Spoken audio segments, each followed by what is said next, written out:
3 topic دیے ہیں، 3 موضوعات دیے ہیں اللہ رب العزت والجلال۔ جب ہم آپس میں مل بیٹھ کر بات چیت کریں تو نمبر 1 صدقے کا حکم دینے والے ہوں، نمبر 2 معروف کا حکم دینے والے ہوں، نمبر 3 او اصلاح بین الناس۔ ہم جب آپس میں مل کر بیٹھیں تو ہماری یہ فکر ہونی چاہیے کہ ہمارے کون کون سے بھائی ایسے ہیں کہ جن میں آپس میں بول چال نہیں ہے، کون سے خاندان ایسے ہیں کہ جن میں آپس میں اختلاف چلا آ رہا ہے، کون سے لوگ ایسے ہیں جو ایک دوسرے کو دیکھنے کو تیار نہیں۔ ہمیں اس موقع پر اپنے کردار کو ادا کرنا ہے،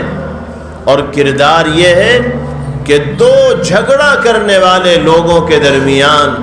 صلح صفائی کے لیے ہم میدان کے اندر آ جائیں،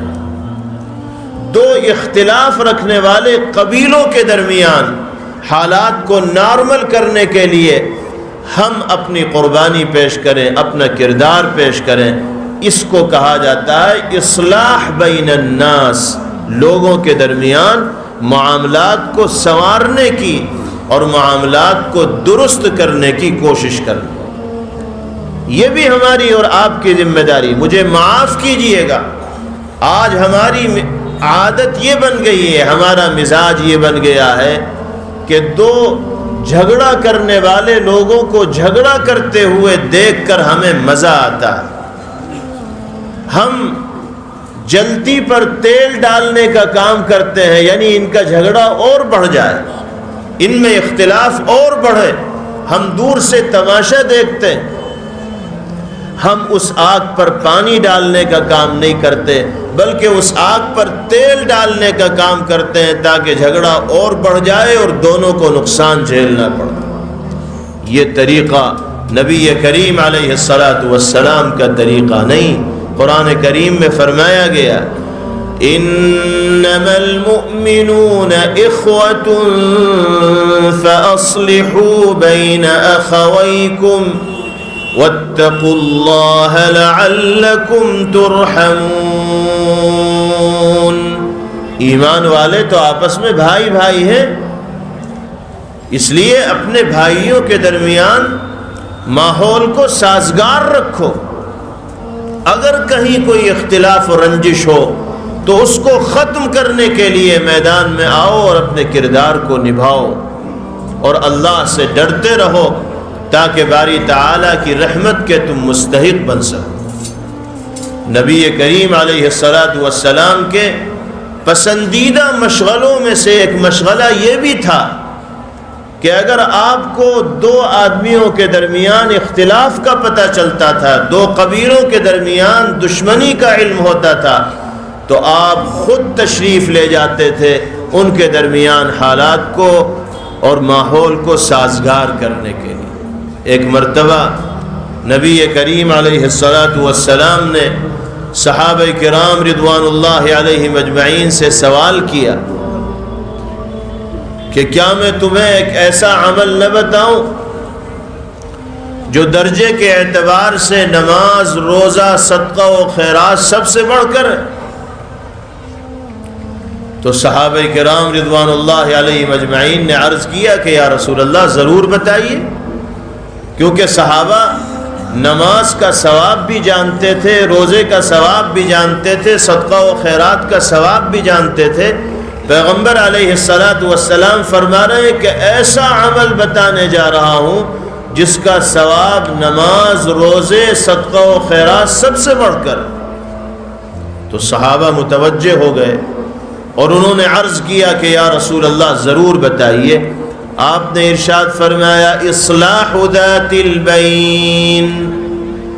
آپس کے اختلافات کو ختم کرنا، جھگڑا کرنے والے لوگوں کے درمیان صلح صفائی کرانا، وہ عمل ہے کہ جس کا ثواب اللہ کی جانب سے نماز، روزے اور صدقہ و خیرات سے زیادہ دیا جائے۔ اس کے بعد آپ نے ارشاد فرمایا وَفَسَادُ ذَاتِ الْبَيْنِ الحالقہ، آپس کا اختلاف، آپس کا جھگڑا، ایک دوسرے کے ساتھ عداوت و دشمنی کا برتاؤ اور معاملہ، یہ اتنا برا روگ ہے، اتنی بری بیماری ہے اور اتنا خراب مرض ہے کہ یہ مونڈ دینے والا ہے، صفایا کر دینے والا۔ پھر فرمایا کہ بالوں کا صفایا کرنے والا نہیں، بلکہ انسان کے دل سے دین کے اور ایمان کے جذبات کا صفایا کر دینے والا اور خاتمہ کر دینے والا۔ گویا کہ پیغمبر علیہ السلام یہ فرما رہے ہیں کہ جو لوگ آپسی جھگڑے کا شکار ہوں گے، جن کے دلوں میں بغض و حسد اور کینے کی آگ لگی ہوئی ہوگی، وہ کسی اور کا نقصان نہیں، سب سے زیادہ اپنا نقصان کرنے والے ہوں گے، اور ہو سکتا ہے کہ عداوت و دشمنی کی یہی آگ